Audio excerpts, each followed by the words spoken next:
Thank you all for coming tonight. Tonight is our first installment of this year's Professional Practice Lecture Series.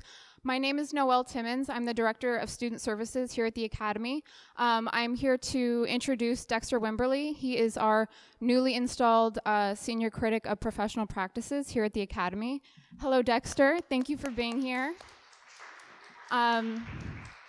Our Provost, Peter Drake, was sad to miss you, but I'm happy to be here on his behalf. So Dexter Wimberly is an independent curator and entrepreneur who has organized exhibitions and developed programs with galleries and institutions throughout the world, including the Third Line in Dubai, Contemporary Art Museum Cam Raleigh in North Carolina, the Museum of African Diaspora in San Francisco, Kogi Arts in Tokyo, and the Museum of Arts and Design in New York City. His exhibitions have been reviewed and featured in publications, including the New York Times, Artforum, and Hyperallergic, and have received support from the Andy Warhol Foundation for the Arts. Dexter Wimberly has also served as Director of Strategic Planning at Independent Curators International in New York City. Prior to his curatorial career, Wimberly was the managing partner and CEO of the advertising agency August Bishop, representing a diverse array of clients, including Adidas, the Coca-Cola Company, and HBO. He is also the founder of Art World Conference, a business and financial literacy conference for visual artists. He and Art World Conference co-organizer Heather Badahari were recently listed in the Observer's Arts Power 50 Changemakers Shaping the Art World in 2019. So Dexter is a very accomplished individual. We are so happy to have you here on our Academy roster and to bring in this first installment for our series tonight. So thank you.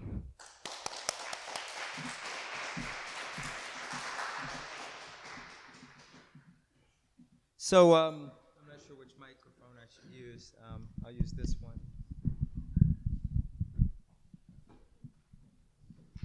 So thank you all for being here.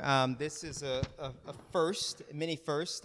This is my first professional practices lecture that I'm organizing here at New York Academy of Art. I'm very happy to see you folks here. This is the first time Larry and I are doing something like this together. We've collaborated on a number of projects over the years, so we're definitely not strangers to one another. I won't spend too much time on that. I just really want to kind of get right into it because I know we have a lot to cover this evening, and I'm going to read your bio because I think it's just good for people to have some context on all the great things that Mr. Ossei-Mensah has accomplished over the years, and then we'll get right into your presentation, okay? So Larry Ossei-Mensah is MOCAD's Susanne Feld Hilberry Senior Curator. That's in Detroit. He uses contemporary art as a vehicle to redefine how we see ourselves and the world around us. The Ghanaian-American curator and cultural critic has organized exhibitions and programs at commercial and nonprofit spaces around the globe from New York City to Rome, featuring such artists as Firelei Baez, Allison Janae Hamilton, Brendan Fernandes, Ebony G. Patterson, and Stanley Whitney, to name a few. Moreover, Ossei-Mensah has actively documented cultural happenings featuring the most dynamic visual artists working today, such as Derrick Adams, Mickalene Thomas, Njideka Akunyili Crosby, Federico Solmi, and Kehinde Wiley. Ossei-Mensah is also the co-founder of ARTNOIR, a global collective of culturalists who design multimodal experiences aimed to engage this generation's dynamic and diverse creative class. Ossei-Mensah is a contributor to the first ever Ghanaian Pavilion for the 2019 Venice Biennial, with an essay on the work of visual artist Lynette Yiadom-Boakye. Ossei-Mensah was recently, this is funny, because you recently co-curated an exhibition with me.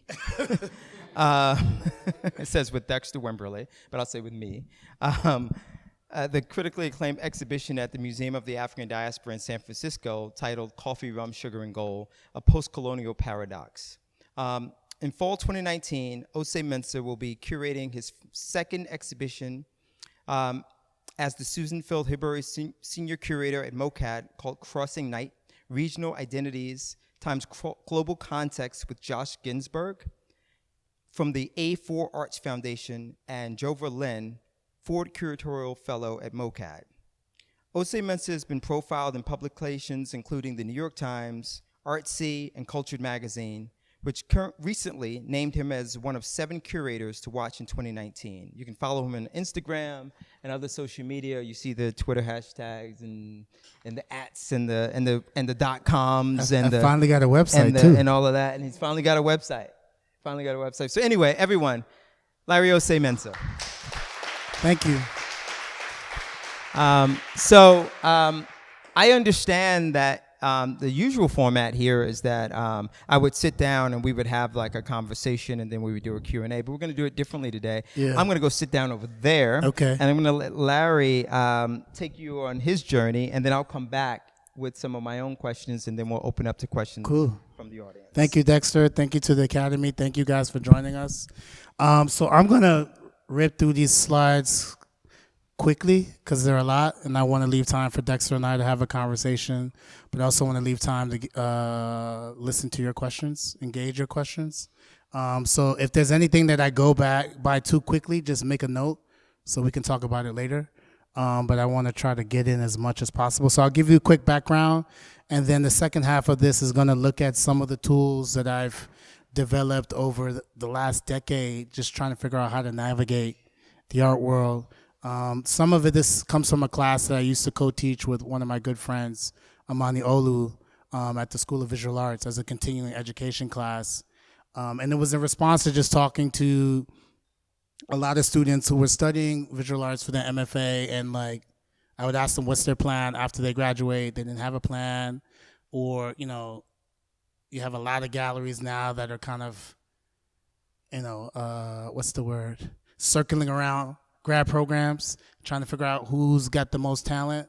And I've seen a lot of artists get themselves into very tricky situations because they just didn't understand the basics of business, or just were afraid to ask questions, or they were afraid to mess up a relationship, and didn't really work to assert their agency as an artist. And so the one thing I will say, if you don't get anything from this, is that you as creatives and artists, your greatest asset is your curiosity and your creativity. And so never let anybody take that away from you. I've just had too many conversations with artists who've been taken advantage of time and time again, and they don't really understand that, without the artist, there's no gallery, there's no museum, there's no industry. And so that's one thing I really want to encourage you guys to really be mindful of. And also remember to think outside the box. Everybody's journey is different. Mine's is totally nonlinear. And then I'll get into that a little bit, but here, the rules of engagement, this is a toolbox that I've developed over the last 10 years. It's changed. Frameworks and platforms is actually something that I added this year, but artistic practice, the art of storytelling, which is something that I actually revamped from brand development, because I just realized that, branding just wasn't a framework or a language that was appropriate for the art world. Showing up and acting like a pro. So my brother, Stan Lumex, is in the audience. Thank you for being here. One of the first exhibitions I had the pleasure of being part of was an exhibition we both did together. That's on your left at Harriet's Alter Ego, which was a boutique in Brooklyn on Flatbush. I think Flatbush Avenue, back of a store. So my first exhibition wasn't in a gallery in Chelsea. It was in the back of a clothing store in Brooklyn. Very about the community, very about so much of what my practice is about is activating unique voices that normally don't get the opportunities to showcase their work. And a lot of my practice is also kind of like catalyzed by my curiosity. So people ask me, how do you get ideas for exhibitions? A lot of times it comes from conversations. Like the show Dexter and I did, Coffee, Rum, Sugar, Gold, I think we were having a conversation on his birthday, and we were just talking about, the notion of colonialism, or the idea of the post-colonial. Yeah. He was, doing what he does, smoking his cigars, drinking his scotch. And we said, we're going to call it Coffee, Rum, Sugar, Gold, and the rum's got to be with an H. And that was like 3-4 years ago. And we were able to execute that exhibition this year at the Museum of the African Diaspora in San Francisco. Did a catalog that like sold out first day on Amazon.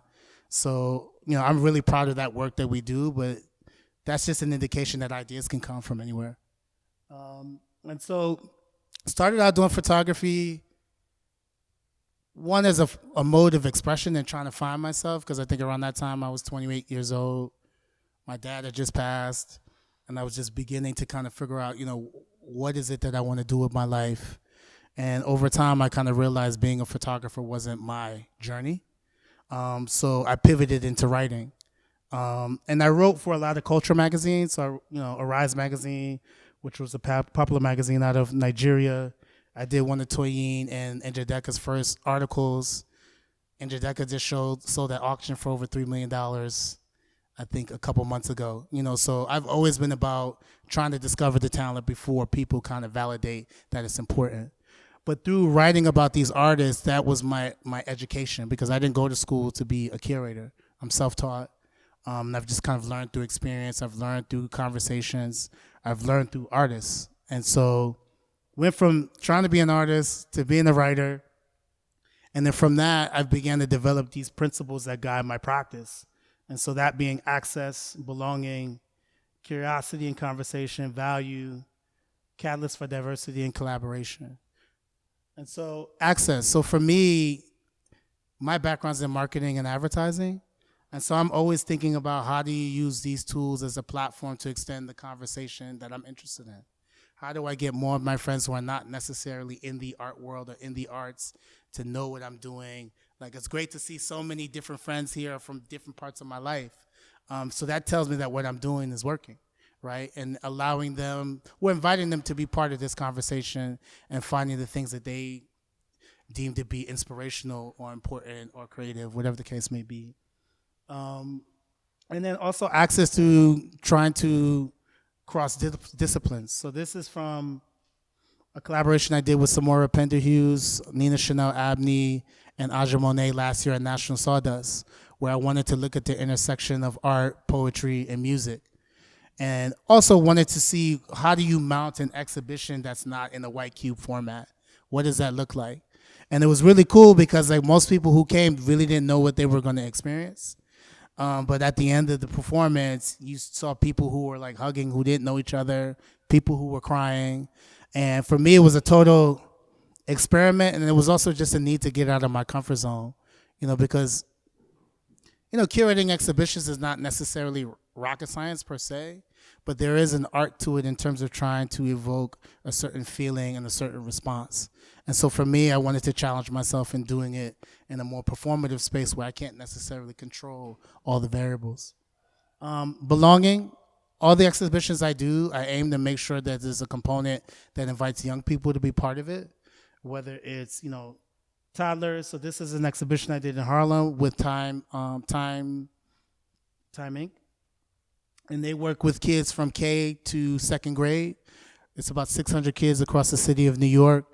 And these young students came from a school that was like 2 blocks from the gallery. This is the former Elizabeth D gallery.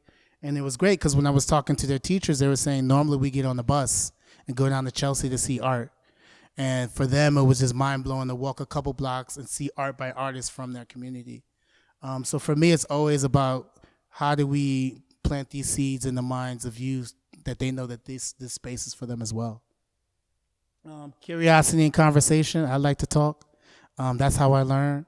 And I also like to organize conversations. Because for me, I look at that as like another form of curating. So curating for me doesn't always have to exist as an exhibition. It could be a panel, it could be a performance, it could be a dinner. But for me, it's all about how do you use these platforms as a space to instigate conversation and dialogue. And value, how do you instill a sense of value? I didn't grow up going to museums or galleries. And in the beginning of my career, there were many moments where I would go into a gallery and, the gallery attendant wouldn't even like lift their head up. And I think that's very intimidating for some people. So I like to do, whether it's me individually or through collaborating with ARTNOIR and galleries, create a space where people can feel welcome and feel a sense of value and be part of the experience in a meaningful way.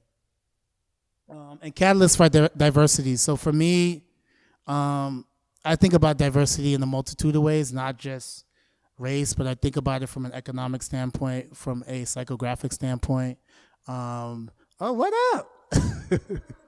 And so always thinking about how can you inject, these notions or these ideas around diversity in exhibitions or projects that I do. So on your left, that's from an exhibition I did, Race and Revolution, at Mickalene, and that was looking at inequality in the school system. And that exhibition actually toured for 2 years, and it just closed in July in Pittsburgh.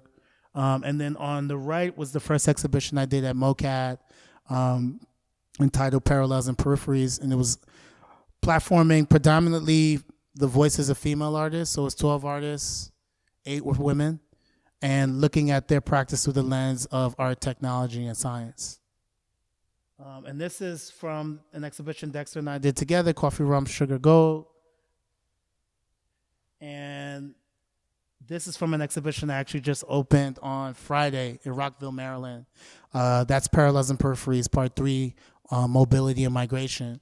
And that was specifically focusing on the voices of immigrant artists or first-generation artists. Rockville, Maryland is a sanctuary city, and so I thought that was the perfect platform to instigate this conversation, looking at how these artists are thinking about identity, their immigrant status,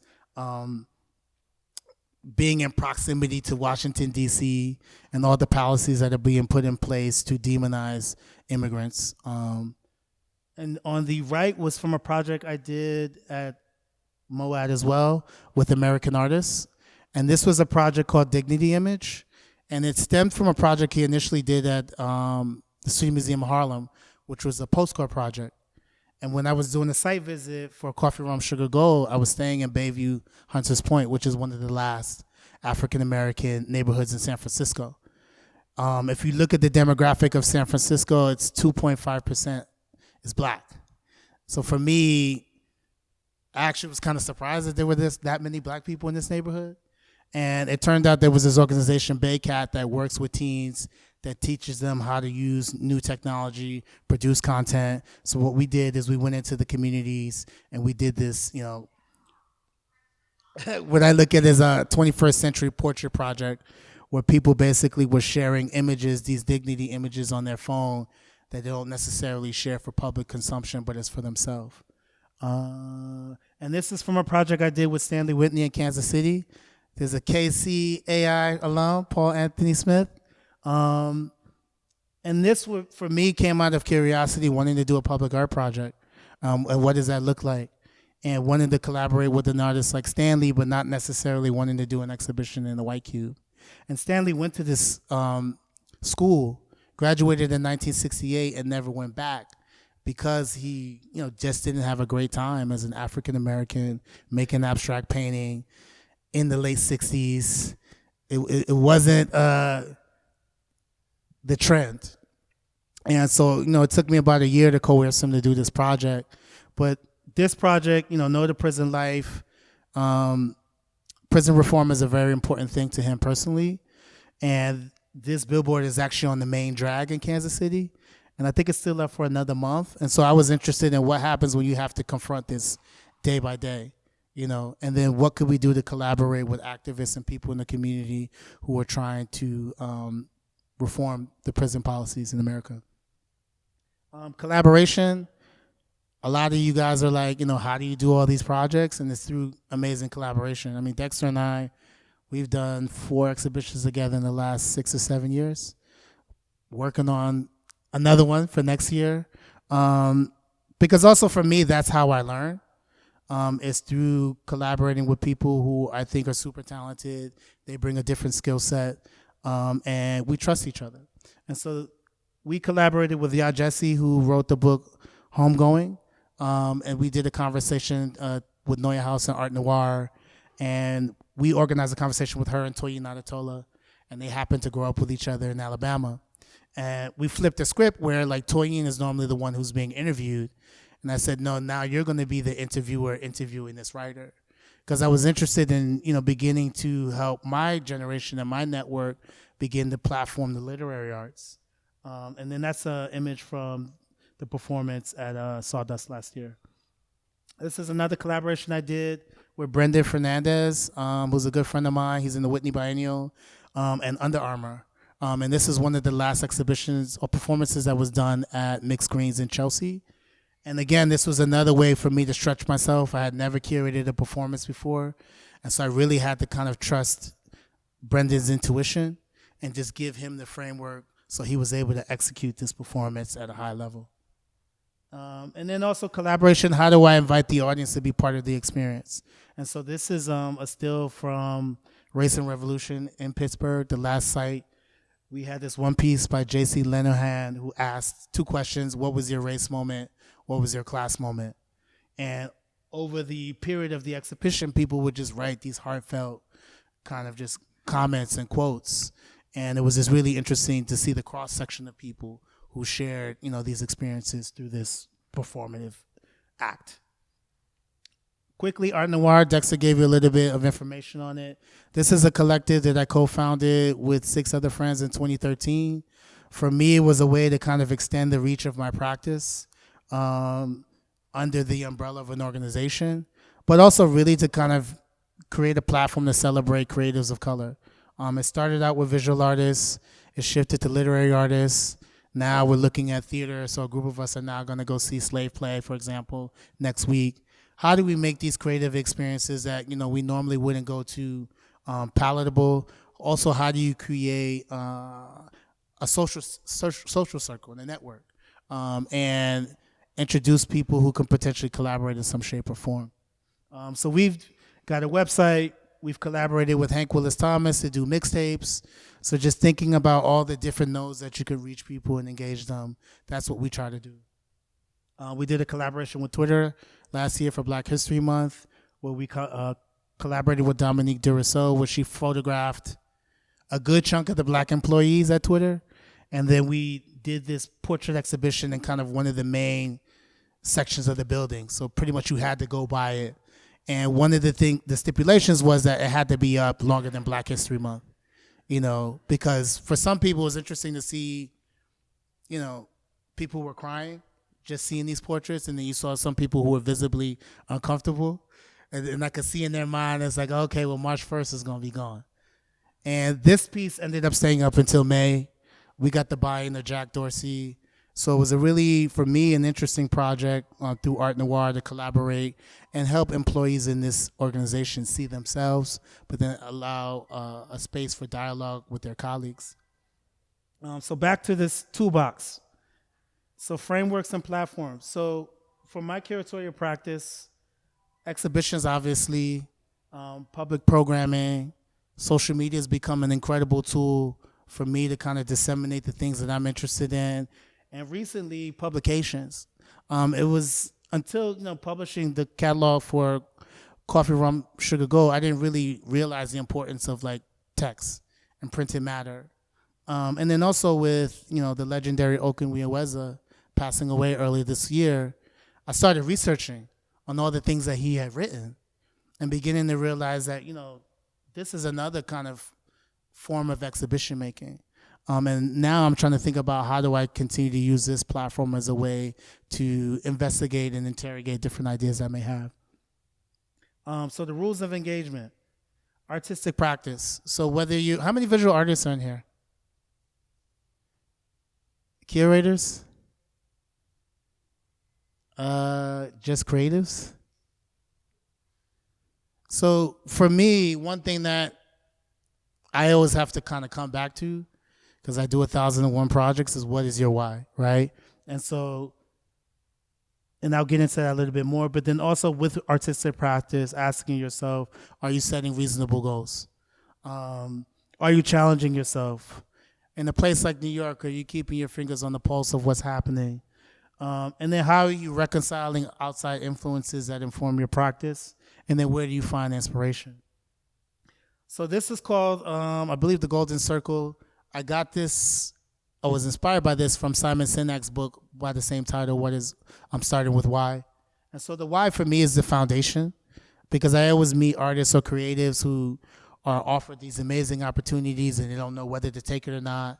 And I always ask them, ask yourself why 5 times, you know? So when I ask someone, we're the artists again? Why are you an artist? Why else?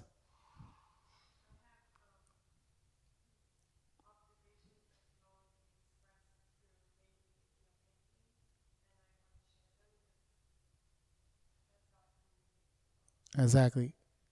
Anyone else? I'm gonna pick people, so Paul, why are you an artist?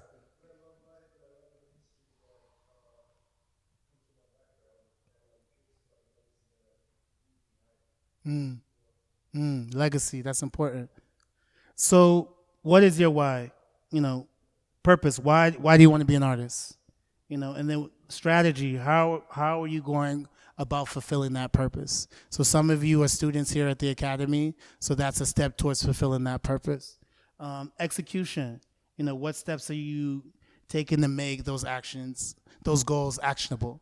Because I think a lot of times people, you know, dream these big dreams, but they're not putting goals in place that make these dreams achievable. And I think that's an important thing to keep in mind. There's one thing to dream, there's another thing to really put actionable goals in place to make those dreams come true. What is your how? So what are the guiding principles that bring your why to life? And for those who are interested, so there's this thing, this actualization tool that Imani and I co-developed called the SAFE Plan. And it basically is broken up into quarters, and we invite people to come up with one goal that they want to accomplish in 3 months, and then think through, you know, what are the challenges, what are the opportunities, and it's a step-by-step process, which has been helpful for me. So if anybody's interested in that, we can do like a sign-in sheet, and, you know, I'll email it to you guys. Developing a work schedule, again, challenges yourself in the studio, keeping your finger on the pulse. What is your what kind of art are you making? So I know here at the Academy, a lot of people make figurative painting, sometimes sculpture. But also, what are you trying to say through that art? And then also, I think one thing that's key, and I won't name a name, but there's an artist who graduated from here a couple years ago. Incredible painter, but there was something that he was doing that just wasn't registering and clicking. And, you know, I invited him to really interrogate what wasn't working. And once he really did that work, there was a significant shift in his practice. And, you know, now he's kind of one of the premier emerging artists in the U.S. Getting feedback, studio visits, crit groups. One thing I always like to encourage, particularly grad students, is how are you utilizing the resource that's around you? How are you getting feedback from individuals who hopefully will give you feedback from a point of view that's constructive and that will push you? As someone who's gone to grad school, for me, it's really about those relationships, because some of these relationships become lifelong collaborations of sorts. Storytelling. So who knows who did this? Anybody? Yeah, okay. Who made this? There you go. Who made this? Wow. LeVar Moreau? Who made this? You guys are not good at art history in here.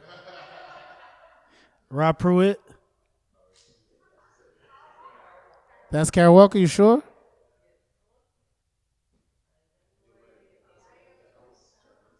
Curveball. The photographer would know that. So, yes.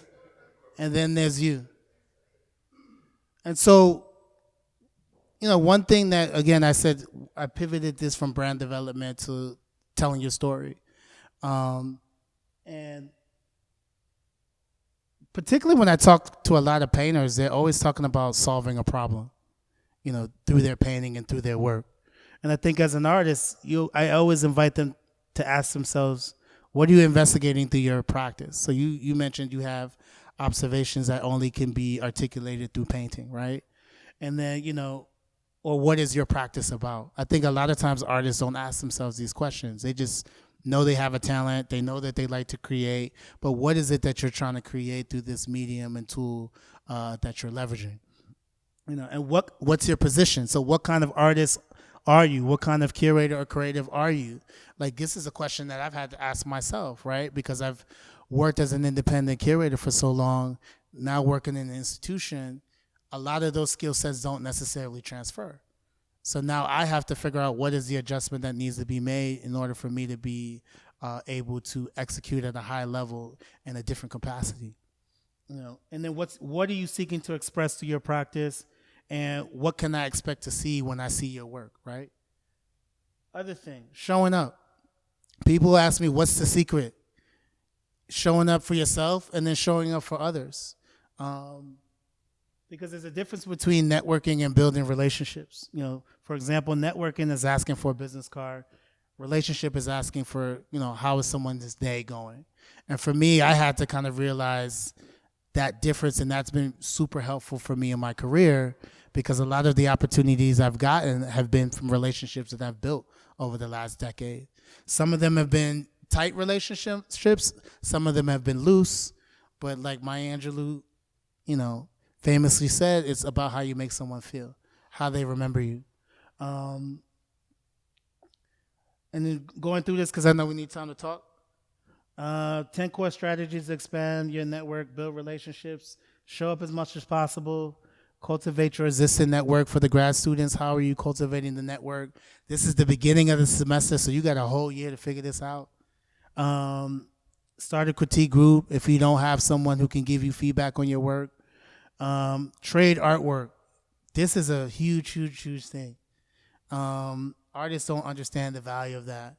Because as much as you're creating and putting artwork in the world, you should also be supporting and collecting art that you think is amazing. Because I think for me, I'm all about, this kind of constant cycle of giving and exchange. And artists don't do that enough. Participate in residencies, seek mentorship, teach a class if you can, collaborate with artists in your network, invite people to do studio visits as much as possible. There are tons of events that happen here at the Academy. I remember when Art World Conference was doing their event here, and there was an artist who I think we were trying to do a studio visit for like 6 months, and he just grabbed me. He was like, you should just come to the studio right now. And I hesitated. I was like, you know what? It takes balls to, do this in the middle of a party. I'm not even here for that. But, taking advantage when people are in proximity and not being afraid to say, hey, come to the studio. And write about your practice and write about artists you admire. One thing that I realize is that a lot of artists struggle writing about their work. And I see that time and time again, particularly when I do group shows, because it's normally the way I work is that I'll say, okay, these 3 paintings are going to be in the show. Send me some text about it. And they struggle to write about it, or they're these disjointed ideas. I think for the students who are in the academy, you're kind of conditioned to do that, but I think even when you get out of the academy, or if you're not in school, developing a writing practice that'll help you articulate your ideas, because it also helps you in one-on-one situations where it's like, okay, I'll ask you what kind of paintings you're making. And, for me, it goes back to, what Kobe talks about, Mamba mentality. So it's like always being prepared for the moment. And so, because you never know who you'll meet, who will make a recommendation, who you're going to be able to make an impression on. So I think it also just helps you to be prepared. Last part, act like a pro. 5 mistakes not to make. Don't be a networking jerk. One of the things that turns me off is that if I see somebody circling around the room, trying to meet everybody, shoving their card down people's throats, and really not making an effort to get to know who I am as a person. Because so much of what I do in my life is about relationships, and it needs to be authentic and organic. And when you're kind of trying to force yourself on a person, that's not going to really work.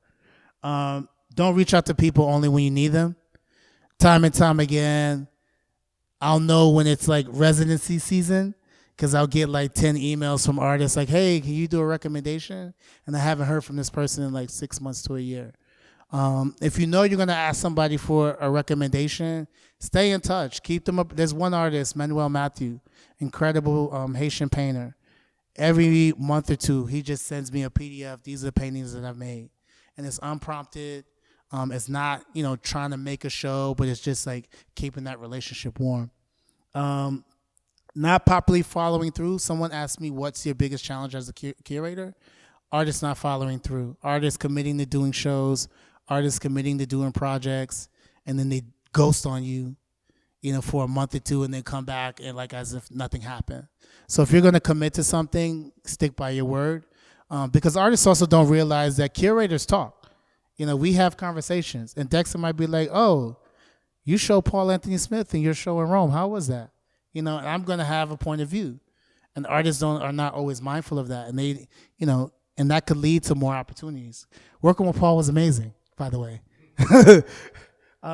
And don't be opportunists and don't take things personally. So these are the tools. Thank you. I'm sure you have questions.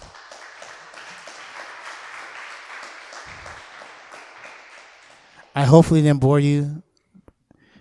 But now we can get into the meat and potatoes. Yeah. Thank you for that, Larry. That was very good and insightful. And I think, whether you're a curator or an artist or someone who works in the art world in a different way, you can probably kind of take something from it. As I mentioned earlier, this is a first, so I'm just sort of getting my feet underneath me. Even sitting up here in this situation seems a little bit unusual for me. Not that I'm not used to being in front of people, but this is kind of strange.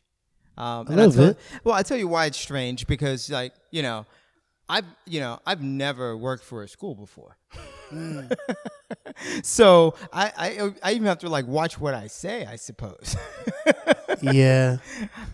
In general. But I want to be completely frank and just kind of get into some questions that I have based upon your presentation.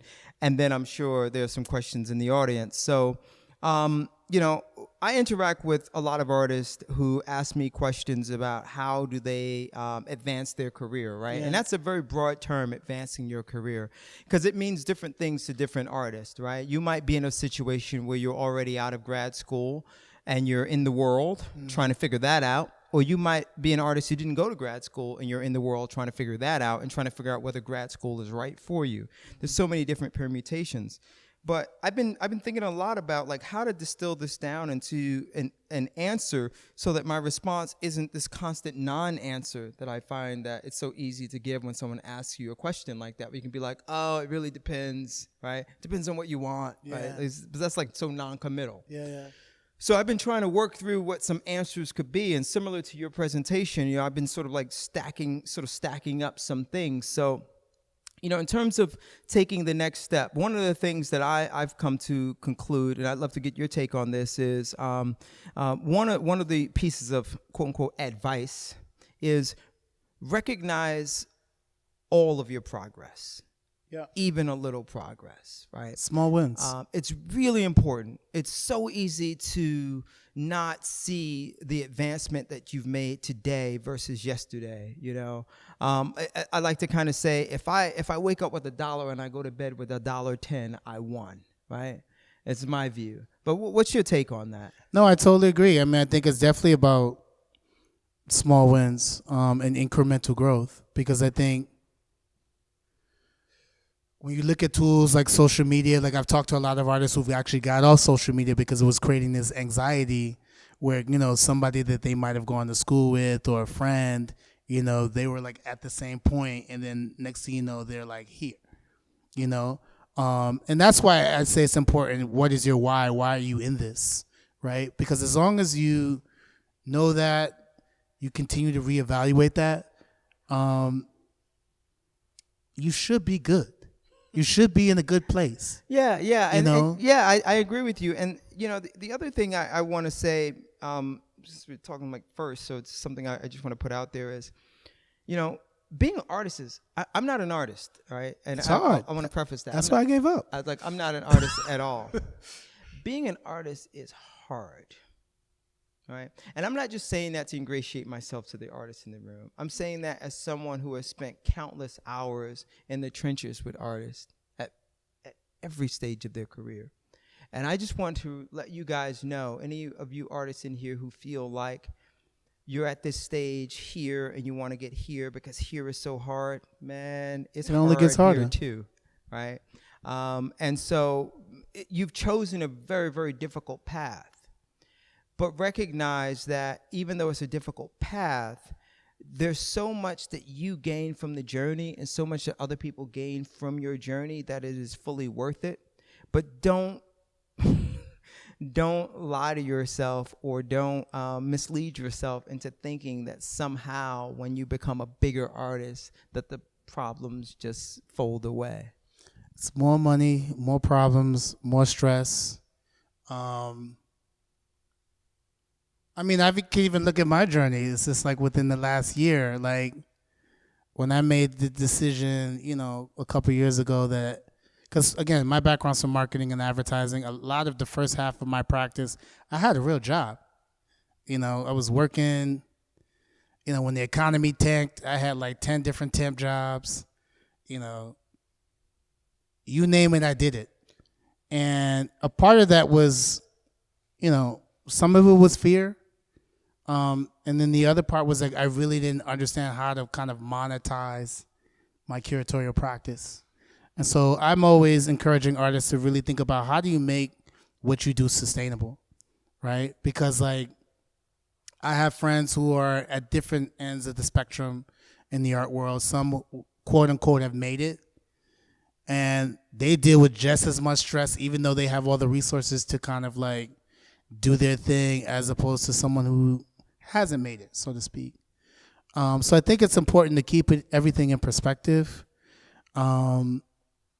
Small wins, and really enjoying the journey, because that's where the learning is happening. I think for me, this last year, I've really kind of had to slow things down, because I've just basically, you know, I'll make a show, then make another show, then make another show, and really wasn't taking time to take stock and like what it is that I was putting out into the world and enjoying it. And I really wouldn't realize it until someone would send me a text and be like, oh, I saw your show, it was amazing, blah, blah, blah, blah, blah. So, I mean, like, it's important to take stock in what you do. May I jump in here, too?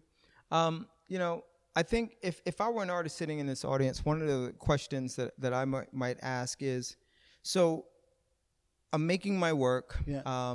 Everyone tells me it's great. I believe it's great. But I'm not seeing the advancement in my career that I want to see. Mm-hmm. What are some of the things I can actually do to move the needle? And before you answer that question, the little asterisk I'd like to put on that is just my personal opinion that it doesn't really matter how good a painter you are, or a good sculptor you are, a photographer, or what, you know. It's sad but true that to some degree, there's this sort of, you know, we all know a lot of artists who are not good at all, right? We all do. Like, I mean, whether you want to admit it or not. I like to say we know a lot. Not my taste. No. Hold on. Let me finish. We all know a lot of artists that are not good at all, right? In the sense that when I say not good at all, like, I'm not talking about in an academic standpoint. I mean, just like out in the world, like artists we just don't like. I was like, we don't think they're good at all, right? And if you voted, you had like 100 people vote, maybe 80 people were like, it's not that good, right? But then we also know a lot of artists that almost unequivocally everyone says is really good, right? But right in the middle are all of these artists that are really good artists that are all competing with one another for audience, competing with one another for traction, competing with one another. And while they could compare themselves to that sort of like group of artists that I'm talking about that are not really that good, for whatever reasons they're not that good, and they don't really look at their own work and say, well, I'm certainly, you know, the next, you know, fill in your blank art historical artist, Bacon, Lucian Freud, whatever, or even more contemporary, you know, sort of artist that's living now.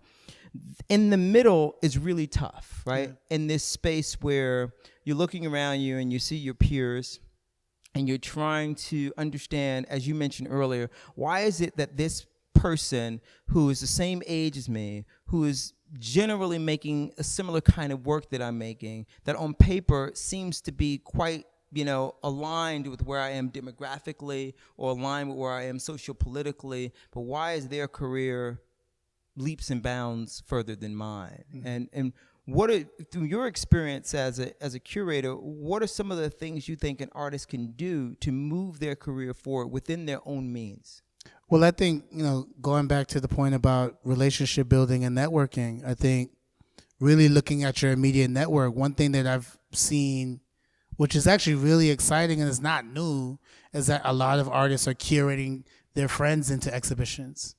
So you're seeing these group shows, whether it's like these, grad programs where 5 artists get together and just make a show, or artists are doing pop-ups. I think really taking advantage of your network is a good thing. So if people aren't curating you into shows, make your own shows. So I was reading something the other day about there's always this term like getting a seat at the table, and I think Virgil had said, well, now Virgil had mentioned there are a lot more tables in the lunchroom. So if you can't get a seat at the table, how do you create your own table? And you don't have to do it by yourself.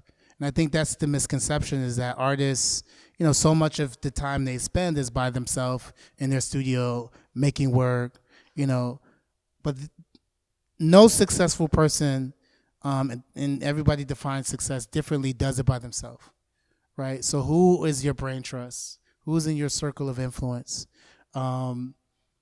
What curators do you have relationships with? If you don't have a relationship with a curator, how do you go out there and establish one? How do you go out there and establish? So, for example, Kim Darris, she's an artist in an exhibition that I just opened in Rockville. We met on the D train on 125th Street. I was literally coming out. She was going in. She was like, Young Global. And I looked at her. I was like, do I know this person? She's like, I'm an artist. I was like, And, we chit-chatted. We followed each other on Instagram. And, and I just watched her progress. And one day she had posted from this small exhibition she did at AIR Gallery in Brooklyn. I was like, wait, that's real artwork. And the next day I went. We spent 2 hours together. I was like, yo, I'm doing this show in Maryland. I need 2 of these sculptures for the show. And I posted her work on my Instagram. And I'm doing a show in Italy next year. And the dealer saw it, was like, I want to bring her to Italy. Right. So, that's an outlier example. But I don't know if it's so much of an outlier example. It's outlier in the sense that, sure, it's random to run into a curator on the train who ends up visiting your studio and putting you in a show, and then subsequently end up in a show in Italy as a result of that. Yeah, sure. I get that. But it's not an outlier in the sense of, look, it's been my experience in life and in art, which somehow have become completely intermingled in my life. It's been my experience that, you really don't know what's going to happen. You just have to push toward making something happen. Yeah. Right. And so I think that if I were to answer the question about how to move the needle forward, if an artist was asking that question, one of my answers would be, consider whether or not you're actually being complacent, right? So that goes back to, are you challenging yourself? Right, and sort of this idea that you recognize your own talent and the people in your immediate circle recognize your talent, but that's not enough. No. You really have to get out there and connect with people. You really have to meet people. The best way, in my opinion and experience, to meet the people you want to meet is to meet the kind of people that know that type of person. You have to sort of think about, relationship building and the dirty word networking, right? Yeah. Think about those things from the standpoint of it being sort of more organic, right? I don't think that there's anyone that you can't meet. Period. Oh, yeah. I don't think there's anyone you cannot meet. The question is, what are you going to say when you're standing in front of their face? Well, right? so back to the complacency, I call that, it can be a Randy Moss syndrome.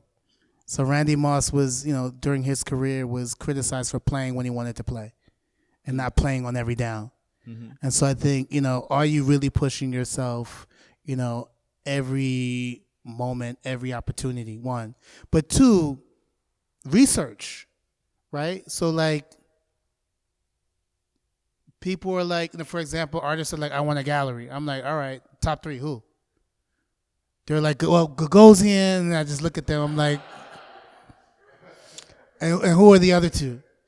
So like just something as simple as like artists saying, oh, I need a gallery that'll help get my work out there, but can't name 3 galleries who their work fits within their program. Right. Very important. Or researching curators. Like, very important. I know that Dexter is partial to painting, for example, right? So it's like understanding, looking at the oeuvre of what this person has curated and understanding the types of shows that they do. So like if you're a video artist, not that Dexter won't be into it, but you're 9 times out of 10 probably not going to get his attention, as opposed to if you're a painter or maybe a sculptor or make drawings. So it's also kind of understanding like who's your audience, when you're engaging with these people, because every curator has a different focus and a different interest. Well, I have one more thing I want to say, and then we can open it up to the audience. And it sort of touches on another thing that you mentioned, and that's, well, there's a few things I wanted to mention, but I'll just stick to the one that's at the top of my mind, and that is, this idea of how do artists sort of interact with people who are coming into their studio, like some advice about interacting with collectors or dealers or curators who walk into your studio. If you had to sort of give like a 2 or 3 points of good things to do and bad things that you've seen people do in the context of a studio visit, could you share that? Always have water. Hospitality. I mean, the studio is hopefully your sacred space. And even though I said, do a lot of studio visits, I think you also want to be mindful of who you're inviting. It's not your home, but it's your space. So what type of hospitality do you provide? Be prepared, right? So I've gone on all types of studio visits. A lot of artists, particularly if they don't have proper studios and they're working from home, are hesitant to invite you to do a studio visit. And I tell artists, the only thing I'm going to be mad at if I come to a studio visit, wherever it is that there's no art for me to see. There's no conversation for us to have. So be prepared. And I think also edit, which I think is a challenge for a lot of artists. Like, they want to show you everything in the kitchen sink. I think if you research this person and their interests, edit and showcase the works that you think they'll be responsive to, as opposed to showing them like everything that you've made. And one thing I will say, which is like, I don't know if it's a trick that artists do, but I tend to look for the work that's like turned around in the corner, because that tends to be the one that they're not super confident about. But sometimes that work has ended up in an exhibition. So some people consciously do it, some people unconsciously do it. But yeah, hospitality, be prepared. Be clear in terms of what the work is about. Be on time, because I've had studio visits where the person's been late and I've got there before them. And I think sometimes, it's case by case, like depending on who initiates the visit. I don't think it's wrong to like if I initiate the visit, it's not wrong to ask, so what do you have in mind? What are you working on? Are you working on a show that you think one of these works can work for? So trying to figure out if there's an outcome from this visit. Some curators would just be like, I just wanted to know more about your practice. But I think kind of calibrate what the visit is for. Because a lot of times you just do the visit and then right. Well, actually, you never hear from the person again. That's a great point. A good point to end on as well. I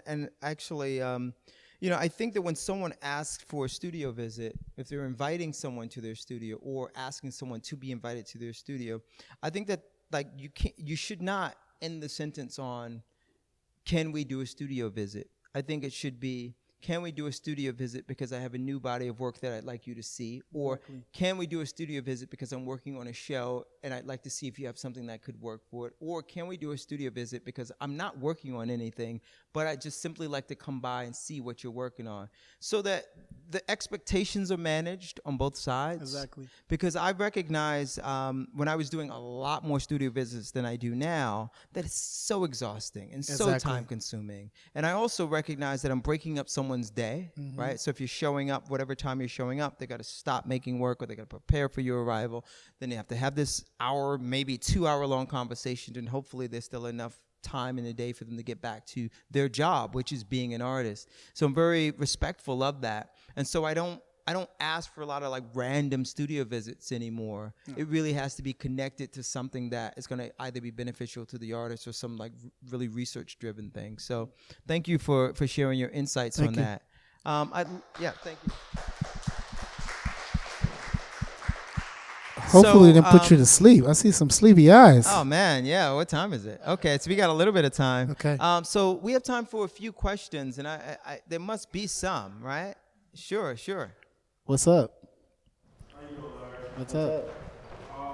First and foremost, as a big brother, I'm going to start by saying I'm proud I have you. Thank you. Appreciate it. But what I really want you to share with the audience is, because I've seen your journey, is talk to us about your turning point when you went from, pretending to be a pro to feeling like you were a pro. I mean, that was one of your points, right? Yeah. Act like a pro? Yeah. Like, when did you feel like, you know what, I'm not pretending anymore? I think the show I did at Mass MOCA. So I co-curated a show at Mass MOCA with Susan Cross of Allison Janae Hamilton's work. It was my first museum show. It took like a year to put together. It was a 3-week install. I had never been so exhausted in my life. And it was like the first major show that I had done, because I did this show 18 going into 19, because I left my job, like full-time job, 2015, 2016. And I've been doing shows, but it's like, I think someone had talked about legacy, but I really wasn't thinking about like, what is the legacy that I'm going to leave, right? Because I talked to one of my mentors. She was like, you could do 1,000 shows, but if those shows ain't hitting, you got to go back to the drawing board. And so I think that was like, for me, a great turning point in terms of like a lot of curators want to be part of the institution, because they feel like that's quote unquote making it. But collaborating with Allison, because she's somebody that I've known for several years, building the trust in this community of North Adams. And it was just incredibly hard, to be honest. And it was just a truly satisfying feeling, because a lot of times you put shows together and it's like the stress of doing it, but it's not like hard. Like this was hard because the show had to be up for a year. So imagine a show up for a year and it's got to be good every time you come and see it. So I think that was one point. But I think going back to what I said before, I think leaving my job. I don't always share this story, but my last corporate job was at Nickelodeon, and I was doing marketing. And I was super open about like my curatorial practice. I would take my team on tours of my show. We did a show on 57th Street that I took my team to. And one day my boss called me into the office because I was a contractor. She was like, yeah, I'm not going to renew your contract. And I looked at her thinking like, what did I do? She was like, you didn't do anything. But this art thing, I see how you light up. I see how you get excited. And you need to just go chase that. And I didn't really realize the gift she was giving me at that time. So I was like, man, F that. Was interviewing for other jobs. And, I would literally have like the hiring manager like, you're like the best candidate and wouldn't get the job. And then I just realized that was the universe telling me that, no, this is what you need to do. This is the journey you need to go on. And it's still a work in progress. It's still a work in progress. I definitely don't have imposter syndrome anymore.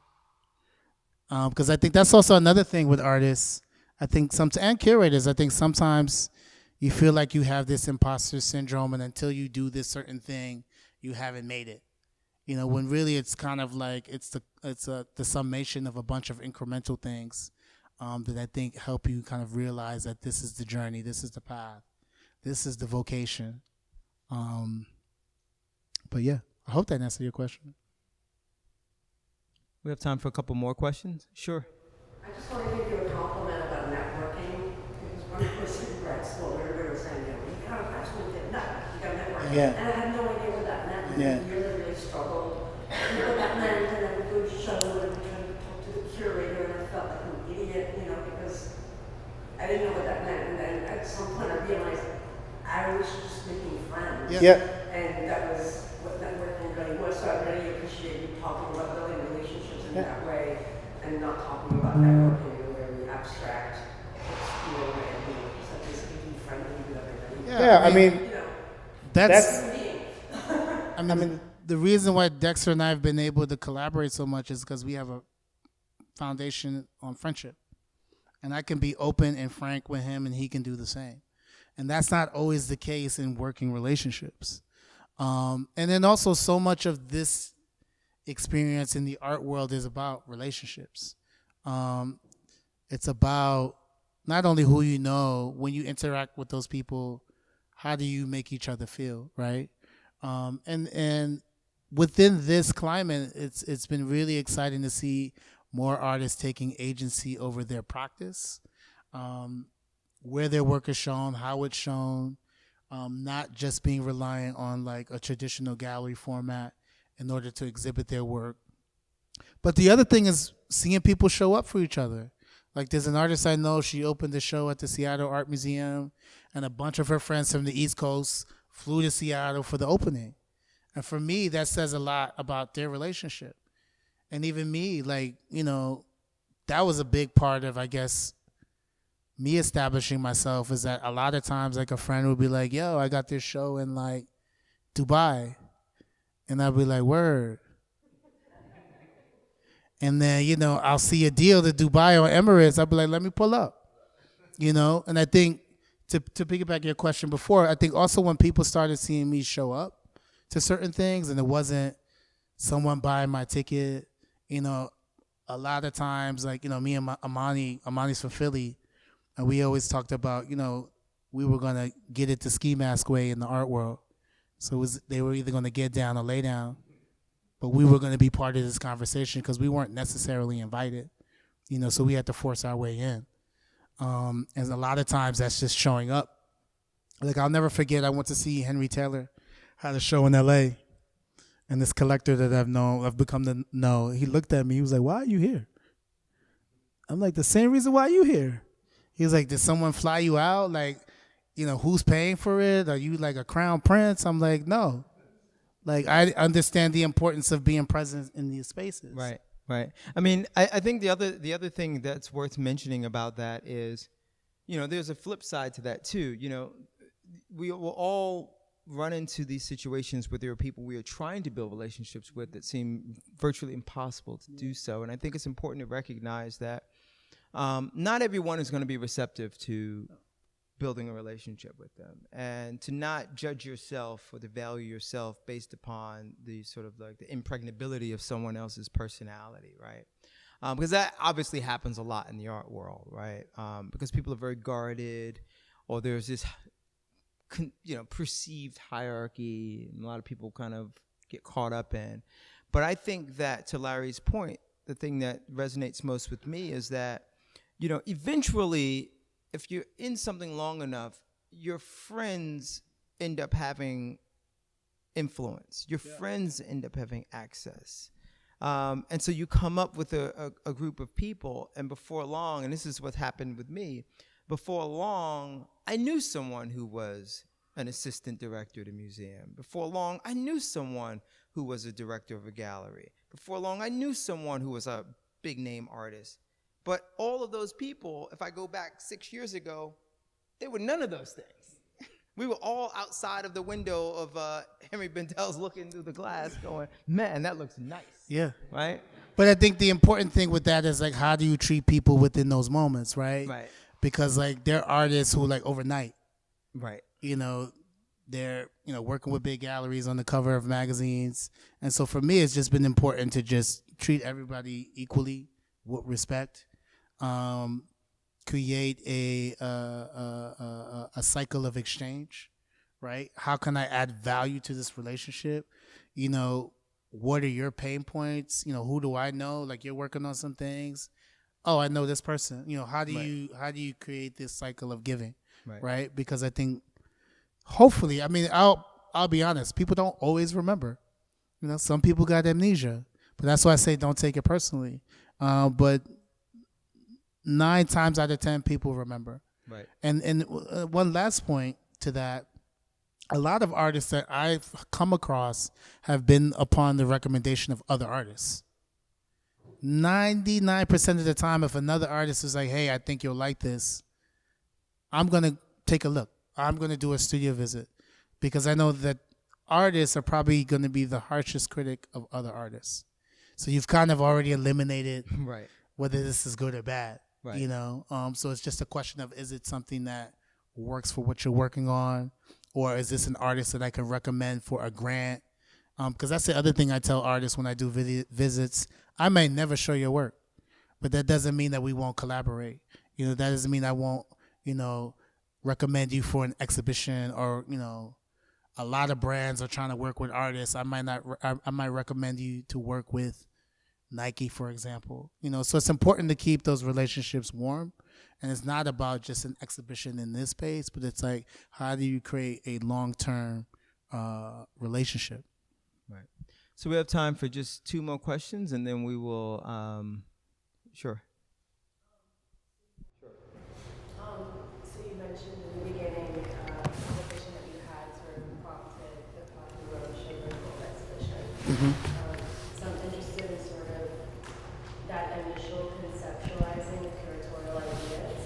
It's nice to see the final results of the shows. They're impressive, but I'm kind of wondering about the internal process that happens for you when a conversation becomes an embryo and how that embryo grows into a full-blown show. Like the initial, you have a conversation, does it start with an internal question or an internal statement, and then you start thinking about artists, or do you see an artist and from that studio visit arrives a question? So if you could just talk about those initial moments where your curatorial ideas come. Sure. I'll take a little crack at it. So if I think about most of the shows I've worked on, either on my own or even collaboratively, the ideas usually are generated from 1 or maybe 3 ways. Either I'm out meeting artists, looking at artwork, and I start to notice not necessarily a trend, but I start to notice a relationship or a sort of a conversation unknown to the artist between the works that I'm seeing over the course of maybe a few months or even a year.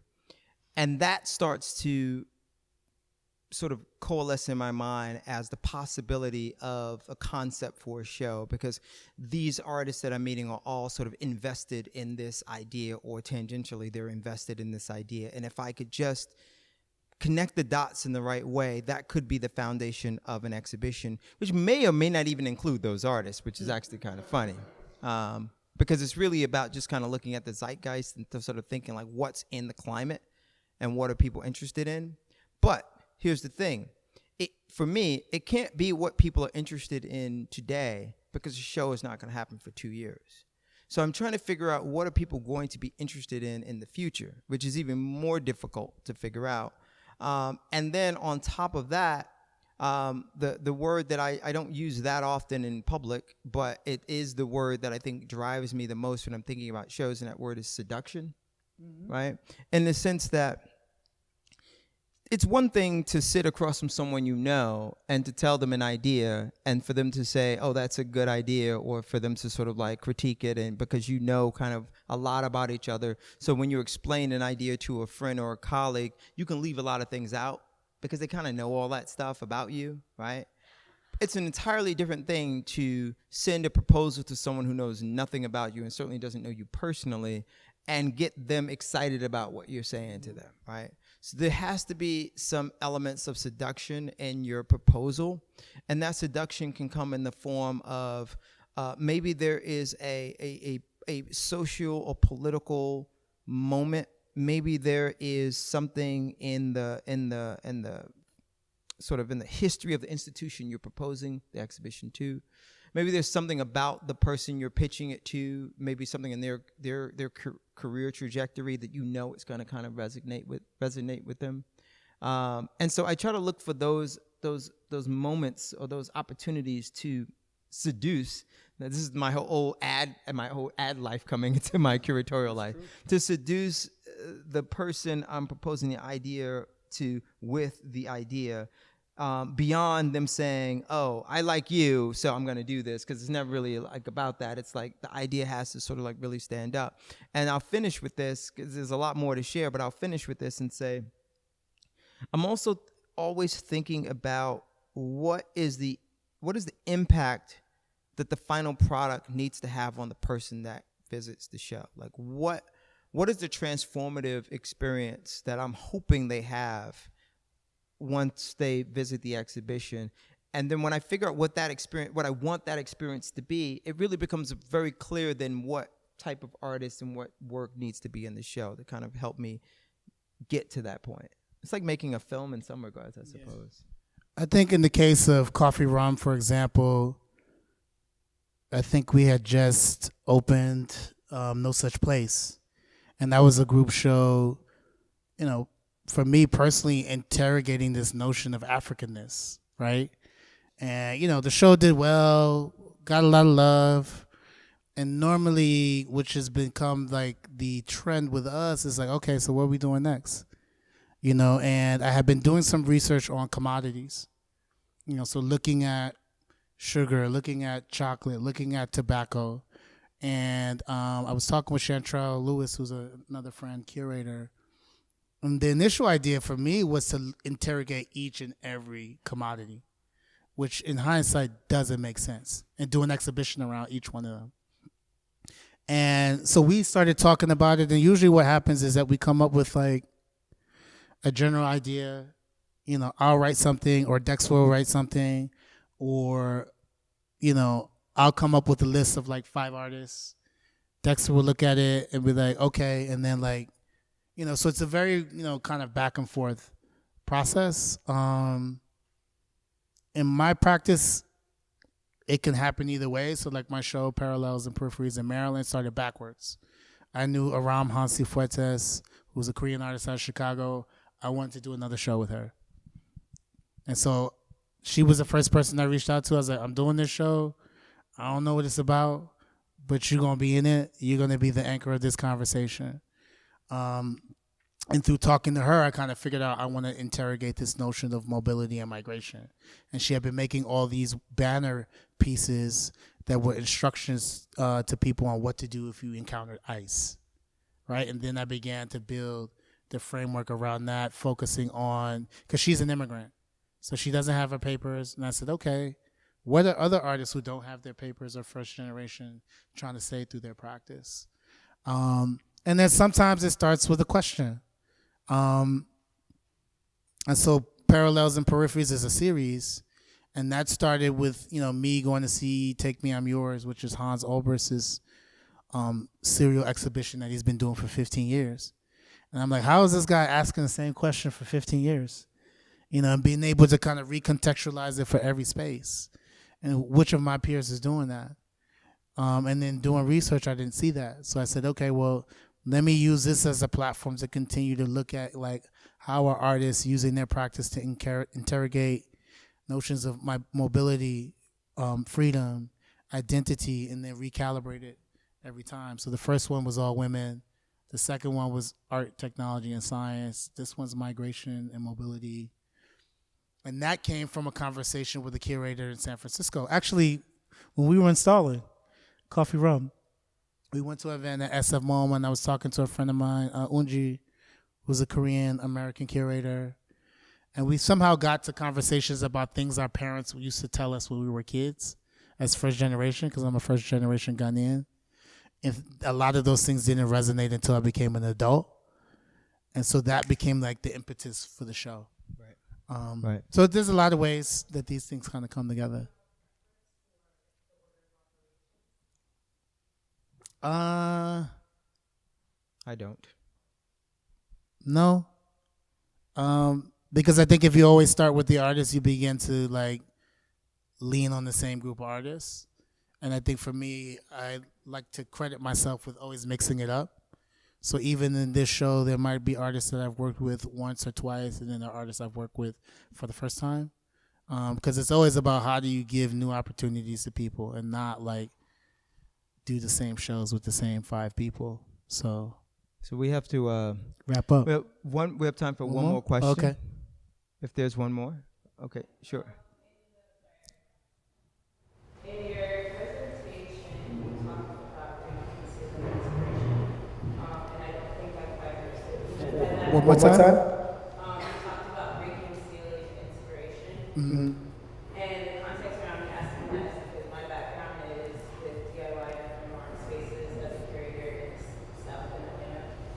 And a lot of artists and curators have struggled with, especially in this particular space, and especially with us being inundated with information and content on social media, with their work being appropriated very often by curators and other artists. So I was just curious on what you meant by reconcealing inspiration and kind of speaking toward how artists who come from a non-traditional background, who don't come from, college institutions and have those resources, how they navigate that without being like blacklisted or, seen as problematic in the field that's often stealing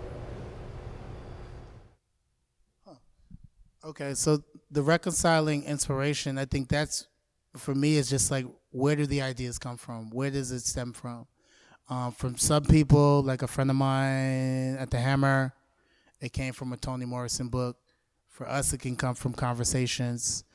So it's really thinking about when you're dry for ideas, what's the well that you're going to keep going to help inspire you? In terms of the artists being blacklisted, can you say more about that? I mean, more so like how do you navigate, like you said, you pull inspiration for the same well. So how are you giving that, credit to other artists or other creators that you're, finding inspiration from? Oh, so I try to do that through essays. I try to do that through inviting them to be part of a public program. And I'm very conscious of it, particularly with I'm mentoring a lot of young curators, and I make sure that I credit them, because a lot of times you'll have people who do shows and won't credit the person who did all the admin. Even I'm doing a project in Brooklyn, and the person who's been helping me with the admin, I looked at the thing, I was like, "Where's your name?" She was like, "Oh, we don't normally put our names on there." I was like, "Well, you're gonna put your name on this now, because without you, a lot of this wouldn't happen." And so it's a tricky thing, because when you're a junior person, I guess, or just coming up, it gets tricky for you to go to someone and be like, "Yo, I need to get my credit," right? But I think that also comes down to the relationship with the person that you're working with. Are they really trying to mentor you? Are they really trying to help you grow as a curator or as an artist? But that's something that I'm hyper aware of, so I see people do it, and when I can, I definitely call people out on it. But I think that's a space that still needs a lot of work. Because you see it in the visual arts, you see it in fashion a lot. You see it with music, where people will take these references and not credit people. So I think that really just needs to kind of be a whole kind of almost industry attitude change, where I think it just becomes part of your DNA when you're working, that you're crediting people, you're calling people out is probably not the right way, but doing it in a way that it doesn't feel attacking, because like you'll have people who will clam up and get defensive, and you don't want that to impede you from other opportunities because they felt like, oh, you took a dig at that person. So it's real touch and go, but we could talk more after because I have to process that one. So I want to thank you again, Larry. This has been a great conversation, great presentation. Thank you all for being here. Thank you, guys. We'll be doing another one of these next week. Stay tuned for more information on that. It'll be Mark Rosen from Artsy, who's the head of social media over at Artsy. It'll be a very interesting conversation. But Larry, thank you again. Thank you, Fantastic. Dexter. Thank you, guys.